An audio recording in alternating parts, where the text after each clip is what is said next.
Guys আমি কিন্তু আমার বাপের জন্য শুনি নাই যে মাংস কোনোদিন চিনিতে রেন্দে খায়। আমাকে ব্রয়লারের মাংস হোক, গরুর মাংস হোক, ছাগলের মাংস হোক, যাই হোক মোটাতে আমাকে লাগাবো একদম পুরা মশলা যুক্ত ঠাড়া পড়া ঝালালা তরকারি। যেহেতু আমরা গ্রামের কৃষক মানুষের পোলাহান মানে কষ্ট করা পোলাহান, আমাকে যত ঝাল দেওয়া হয় এত মানে মুখে খায় স্বাদ লাগে। মোটাতে আমি কিন্তু এটা হাসা কথা কইতেছি। তারপরে টাউনের মানুষ মানে কি অঞ্চল ভেদে, জায়গা ভেদে, ঠাই ভেদে, মানুষ ভেদে খাদ্য প্রণালী কিন্তু বেলেগ বেলেগ। তাই আজকে গেছিলাম যেহেতু আমাকে ভাইদো বাইতে, ভাইদোর যাওয়ার পরে ভাইদো আজকে তোমার একটা স্পেশাল রান্না করে খাওয়াইতেছি। তাই ভাইদো একদম উঠে ভরে লাগিয়ে গেছে মাংস টাংস নিয়ে। তো এই যে পাতিলের মধ্যে তেল দিয়ে পেঁয়াজটা ভরিয়া করে একদম মেরিনেট করে বলে ভাইজা নেবো। সেই জন্য এই যে মোটামুটি দেখুন 1 কেজি মাংসের মধ্যে 1 কেজি পেঁয়াজ মেরে দিছে। তেলে তো বুঝাই গেছে যে এই তেলের মধ্যে এই পেঁয়াজ পড়ার পরে মাংসের ঝোলটা তো এমনি আর হাড়া মিডা মিডা হয়ে যাবো গা। তারপরে এই মাংসটা কি করছে, ফার্স্টে খালি রিফাইন দিয়ে আর একটু নুন দিয়ে মানে কোন রকম ভাজা ভাজা করে তুইছে।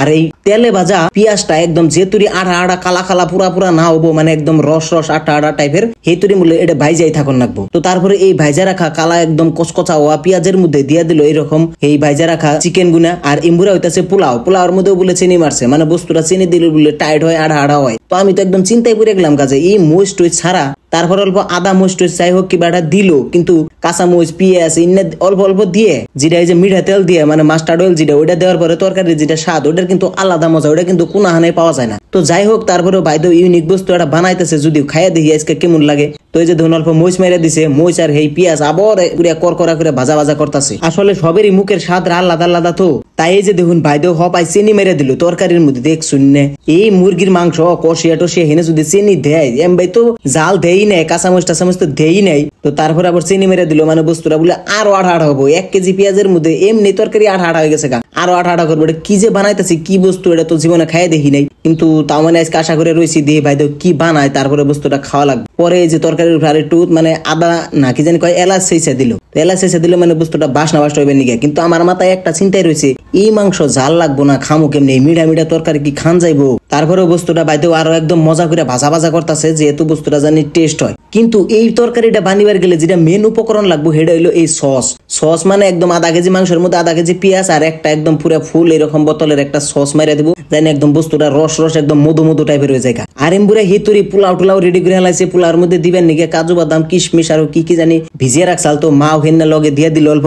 আর এমবুরা মাংসটা আরো ভাজা ভাজা করতেছে একদম ভরে করে, মানে সস দেওয়ার পরে বস্তুটা মানে আরো রস রস হয়ে গেছে গা। তো পরাই ওই গেছে গা, মানে যখন কষার কষান শেষ যে নামাইবো তার আগে আগে সসটা দিয়ে দিল। সস দিয়ে বস্তুটা মিক্স করে আরো কিছু টাইম মানে জাল করতেছে, মানে যত মানে টাইম জাল করবো হেত বস্তুটা আড়া আড়া হবো, রস রস টাইপ হবো। তো সেই জন্য বস্তুটা ভালো করে একদম পুরো মিক্স করে জাল করে খালি রসটা কমাইতেছে মানে ঝুল। তো পরে যাই হোক এইভাবে জাল টাল করতে করতে তরকারিটা উয়ে গেল গা। পরে ভাবলাম যে তেলে তো এখন খায়া দেওয়ান লাগবো যেহেতু কি বানাইছে। তাই আমি একটা বাড়ির মধ্যে 2 চামচ এনে টুকরা নিয়ে নিলাম আর অল্প ঝুল নিয়ে নিলাম, যেহেতু এত টাইম ধরে বানাইতেছে লগে খারে খেরে দেখতাছি তো বস্তুটা টেস্ট করে দেখি। তার মানে আমি খাইবার নিকে খুবই ইচ্ছুক, তো একটা বাড়িতে নিয়ে নিলাম বস্তুটা টেস্ট করার জন্য। যাই হোক খাইতে মানে এত একটা যদি এই টাইপ টেস্ট না, মানে সব জায়গায় তো সব বস্তু বেরসান যাবো না, এটার আবার আলাদা একটা স্বাদ আছে। মিঠা মিঠা টাইপের একটা তরকারি বানাইছে, তো এটার নাম জানি কি কইলো বাইদে ওই সময় আমি ভুলে গেছি।